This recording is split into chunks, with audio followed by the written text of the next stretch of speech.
They always said I was the quiet one, the one who never quite measured up.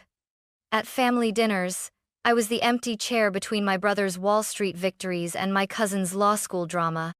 No one asked what I did, they just assumed I was still working at that weird little antique shop. So, when I offered to cover Thanksgiving dinner this year, they acted like I was playing dress-up in adulthood. What they didn't know was, I wasn't just covering the meal, I'd also just closed a $4 million investor deal in Singapore over Zoom that morning. I never planned to tell them, but that was before my dad barged into my room looking for a wine opener and saw my laptop screen. $15 million. You'd think a family would be proud. Instead, they demanded I do the right thing, and by that, they meant fund their lifestyles. Let me tell you what happened next. Growing up in Seattle, I learned early that silence was my safest choice. My older brother, Brandon, was the Golden Boy varsity athlete, full scholarship to NYU, started his own hedge fund by 26. Every family dinner was a recap of his stock picks and big wins. My cousin Lila just passed the bar on her first try, Aunt Kathy cried with pride. And me? Oh, Avery's still doing that thing with vintage jewelry? Or antiques? Or maybe crafts? No one ever remembered. And honestly, after a while, I stopped correcting them. It wasn't worth the effort, because in their eyes, I was the artsy one, the one with no clear direction. It didn't matter that I graduated top of my class in computer science. It didn't matter that I interned at Google or wrote back-end code for half the e-commerce sites they used daily. If it wasn't flashy, it wasn't real. But I didn't crave their attention, I craved autonomy. When I moved out at 22, I made a promise to myself. I wouldn't live for their approval. I'd build something they couldn't understand, couldn't belittle, and wouldn't be able to take away. That's when I started working on Verdura Vault. At first, it was a late-night side project.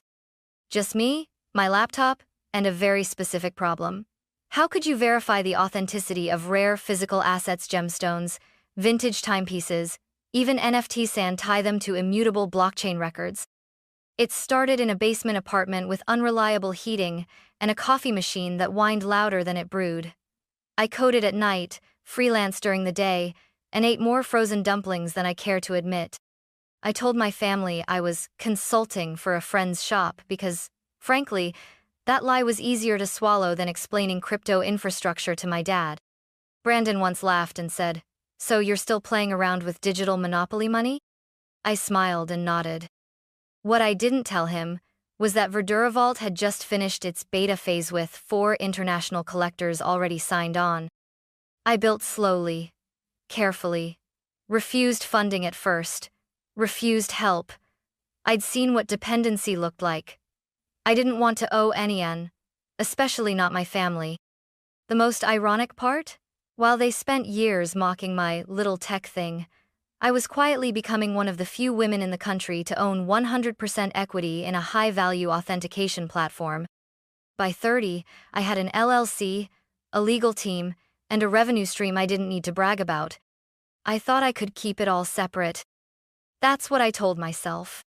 But secrets have a way of showing up, especially when you least expect them.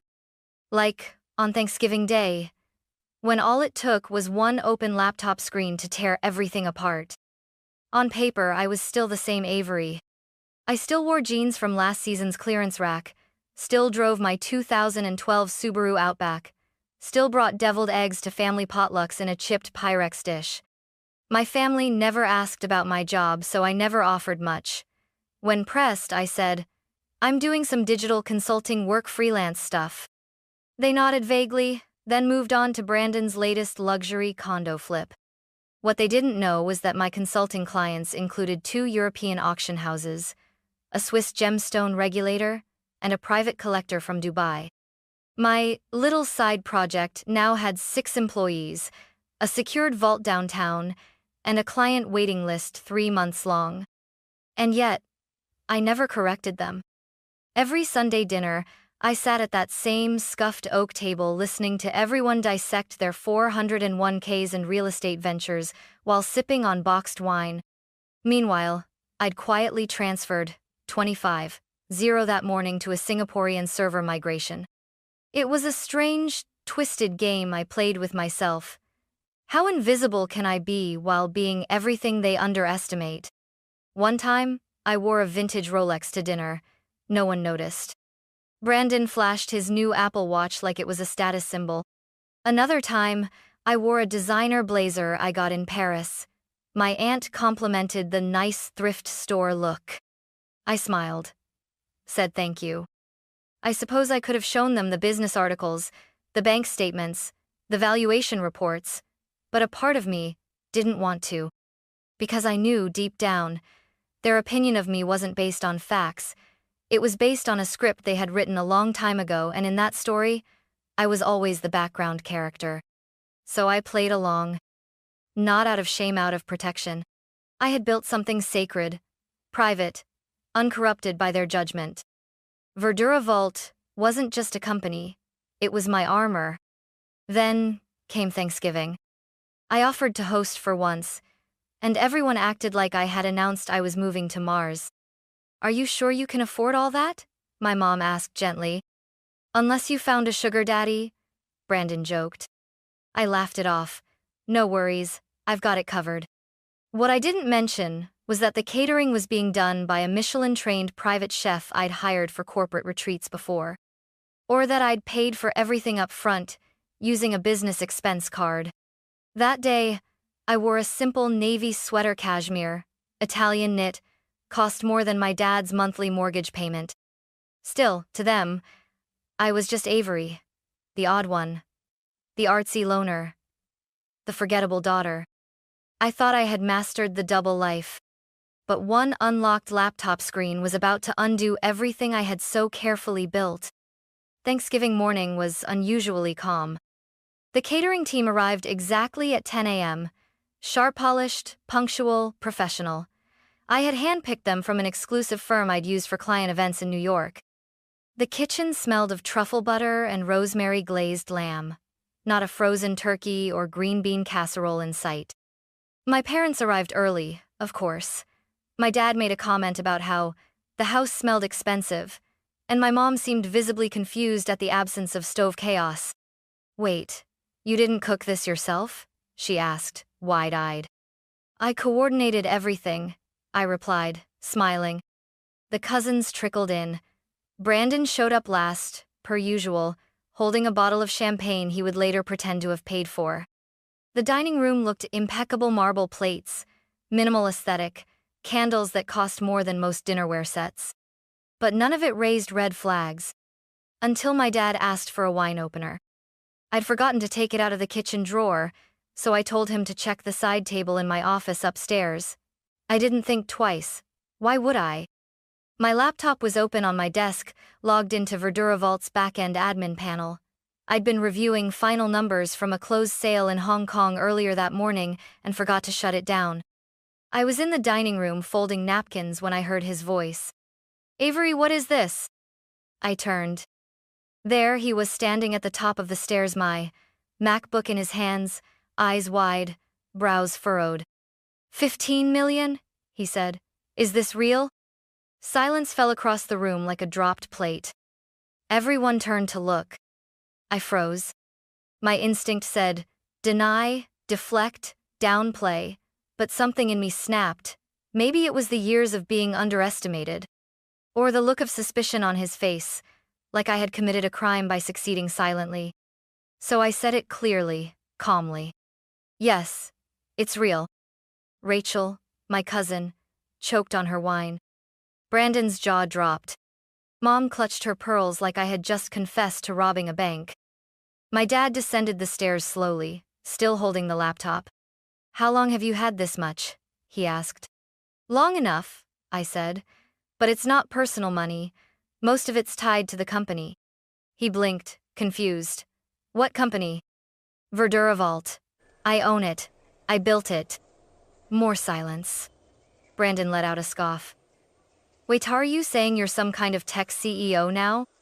I just looked at him, didn't say a word. And that was when the air shifted. This wasn't curiosity anymore. It was entitlement. The same family that never asked about my work was now leaning forward, their eyes glinting not with pride, but with possibility. Like they had just discovered a gold mine in their own bloodline. It happened so fast, I almost laughed. Just minutes before, they had been treating me like the family oddball, the creative type, who probably still rented furniture and shopped clearance sales. Now it was as if I'd walked in with a suitcase full of unclaimed lottery tickets. My mom recovered first. She stepped forward slowly, her voice suddenly tender. "Sweetheart, why didn't you tell us? We could have helped. We've always supported you." I nearly choked. Supported me? Like when they skipped my graduation to attend Brandon's real estate expo? Like when they forgot my birthday 3 years in a row? Like when they asked if I wanted to, maybe marry rich instead? But I didn't say any of that. Not yet. Brandon was next. He grinned like a politician and clapped me on the back hard. "Well, damn, Ave. I mean, if you ever want to diversify, I've got this crypto mining idea I've been toying with. Could use some seed money." Cousin Rachel chimed in. "Ooh. I've been wanting to launch a vintage handbag resale brand. Could be, like, a sister venture. Think about it." Uncle Derek raised his glass. "Looks like the family's got its own little unicorn. Cheers to that." And just like that, the room turned transactional. No one asked how I did it. No one asked what I built. They just saw commas and decimal points. Suddenly, I was no longer Avery, the quiet one. I was a potential distributor of comfort, upgrades, and second chances. And then came the one question I knew was coming. My dad cleared his throat. "So, we were thinking, if you're in a position to help, maybe it's time to consider giving back to the family a little." My fork paused mid-air. "Giving back?" I echoed. He nodded slowly. "You know, support your brother's business. Help your mom and I pay off the house. Rachel's still got loans. You're doing well. We're proud of you, honey. But success is sweeter when shared." Success is sweeter when shared? I stared at the table set with designer plates, food flown in from chefs they couldn't pronounce, and candles lit with money they thought I didn't have. I looked up. Mom was already tearing up. Brandon looked expectant. Rachel had her phone half out, probably Googling handbag manufacturers. That was the moment I realized. They didn't see me. They saw an ATM with a heart rate. They didn't want my story, they wanted my signature. And they were just getting started. I knew the moment was coming, but it still hit like a slap. Dad set my laptop down on the table like it was evidence in a courtroom. He folded his hands, his tone shifting from gentle curiosity to something colder measured. "Avery, we've been talking," he began. "And considering everything, maybe it's time we all sat down and figured out a plan." "A plan?" I asked. "For the family," Mom added quickly, her voice soft like she was soothing a nervous animal. "We're not asking for anything unreasonable, just something fair." "Fair," I repeated, testing the word like it tasted off. Brandon leaned forward. "I did the math. If you just put, say, $2 million into a family fund, we could pay off everyone's debts, invest in real estate together, and still have plenty left for your company. It's not like it'll make a dent in $15 million. Rachel chimed in with wide eyes. "And I've been thinking about going back to school for luxury branding. A trust or something would really help with tuition, and honestly, with my experience, I could help with your company's image." My aunt nodded enthusiastically. "A little seed funding for the next generation. That's what family is all about, right?" I sat back in my chair, breathing slowly through my nose. My heart was beating fast, but not from panic. From rage, cold, controlled rage. They didn't ask why I built the company. Didn't ask how many nights I stayed up researching security protocols. Didn't care that I'd gone 6 months without a single day off. They weren't proud. They were opportunistic. It wasn't congratulations. It was a takeover attempt, disguised as love. I met my father's eyes. Let me get this straight. You want me to create a fund, so you can live more comfortably, because I worked hard, in silence, and made something of myself. He blinked. It's not about comfort, it's about support. We're a family. I turned to my mom. You once told me I should just marry someone rich and stop dreaming. That tech wasn't for girls like me. Her cheeks flushed. That was years ago. We didn't mean it like that. Brandon laughed awkwardly. Come on, Av. You've been keeping this from us, don't act like the victim now. I leaned forward. No, I didn't keep anything from you. You never asked. Not once. Not during the years I ate canned soup in a studio apartment. Not when I coded all night to get my platform secure. Not when I got my first client. You didn't care when I was building something. You care now that it's built. Silence fell. Rachel opened her mouth to argue, but I raised a hand. Let me finish. I've watched this family throw thousands at Brandon's ventures, praise Rachel for every new Instagram follower, and act like my achievements were inconveniences. I've listened to you dismiss what I do as arts and crafts. And now that I have money, suddenly I'm valuable? Mom looked stricken. Sweetheart, we just want to be part of your life. No, I said sharply. You want a piece of what I built. That's not love. That's extraction. Then I stood up. I'm not here to fund your fantasies. I came here to share a meal, not my bank account. I looked around the room, family frozen, expressions ranging from stunned to offended. You wanted to know what I've been doing all these years? This is it. I've been building a future where I don't have to beg for approval, a life where I don't owe anyone explanations, and definitely not payouts. Then I walked away. The dining room, the candles, the 200 wine, the custom linen napkins blurred behind me like a museum of people who never knew me. And just like that, I closed the door on them. But it wasn't over yet. I didn't slam the door. I didn't raise my voice. I just walked out calm, certain, and done. I got in my calmly discreet, electric black SUV and drove through the crisp Seattle night in complete silence. The streets were almost too quiet for a holiday. It was as if the city itself was giving me space to breathe. When I got home, I didn't cry.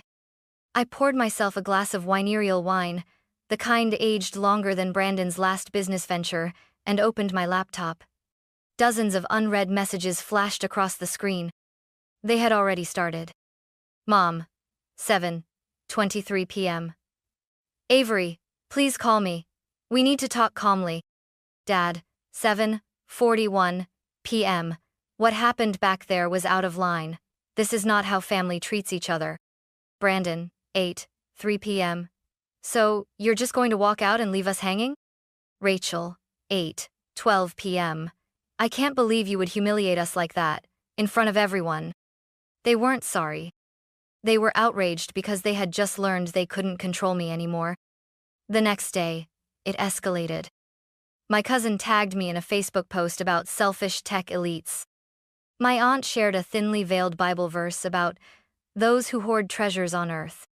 Rachel DM'd my assistant, asking if she could book a quick coffee chat about brand consulting. I stared at the screen in disbelief. And then, it got worse. Monday morning, I arrived at my office and found my family in the lobby. Yes, the lobby. Mom, Dad, and Rachel had apparently told the front desk they had a scheduled meeting. When my receptionist asked who with, they just said, the CEO, like they own the title. Jenny, my assistant, texted me in a panic. Your family's downstairs, refusing to leave, wanting financial planning support. I almost laughed. I went downstairs. There they were, Mom holding a thick manila folder, Dad dressed like he was headed to court, Rachel with a fake designer handbag clutched like a weapon. Dad stood up. We've come to talk. We have a proposal. I'm not interested, I said flatly. You owe us that much, Mom snapped. We raised you. No, I replied. You raised an idea of me you could ignore. I raised myself. Rachel stepped forward. Avery, don't be dramatic. We just want a piece of what you've built. It's not like you earned all that on your own. And that was it. The sentence that lit the final fuse.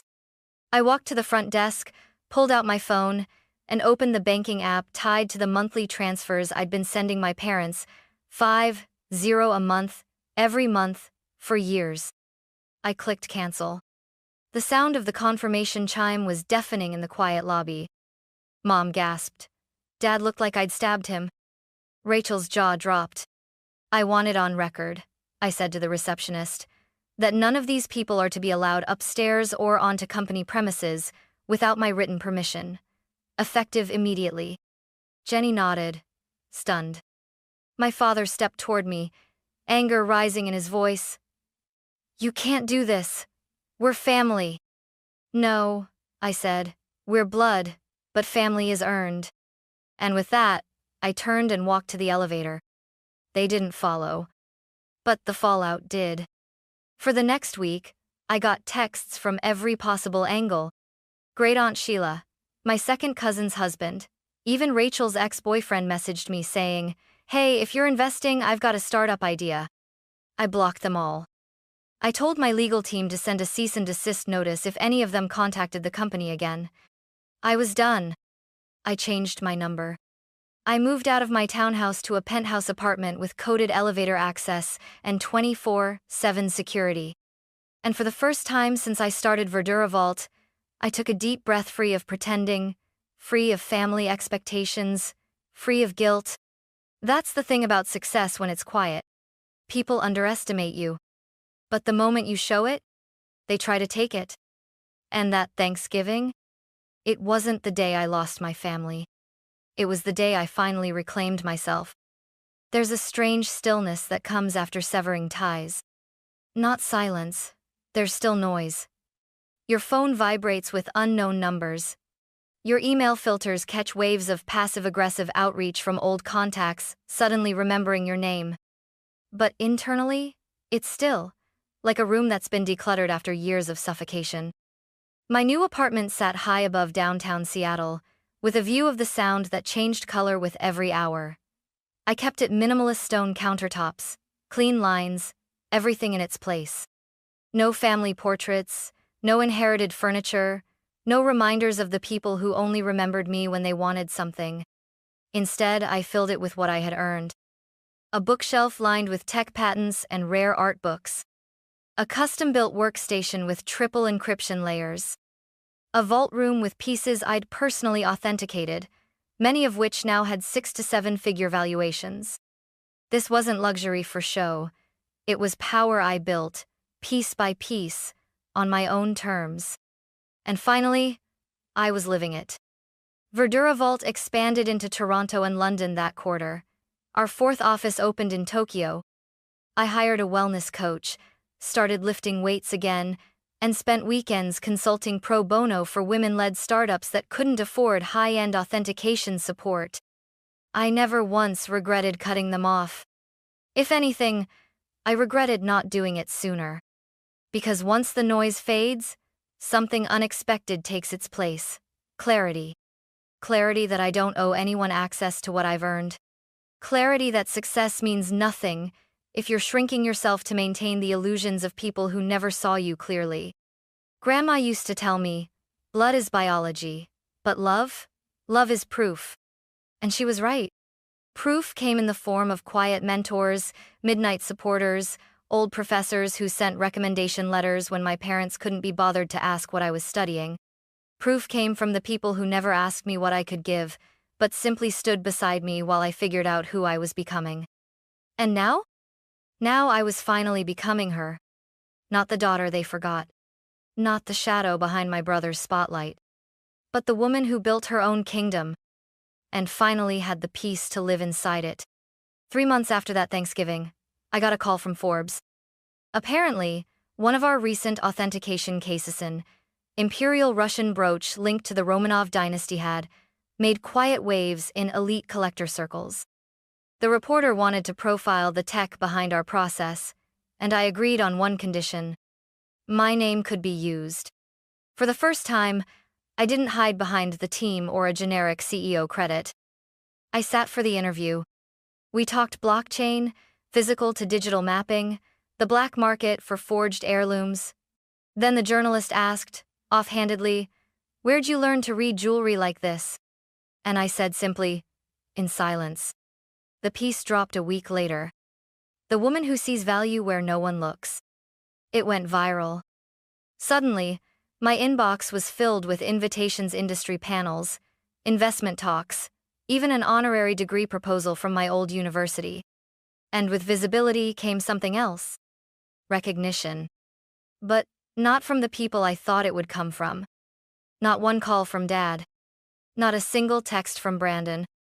No apology from Rachel. Instead, what came was a message from someone I didn't expect. Grandma June's old friend, Alice. She sent me a scanned photo at 8 years old, helping arrange Grandma's bead collection at the kitchen table.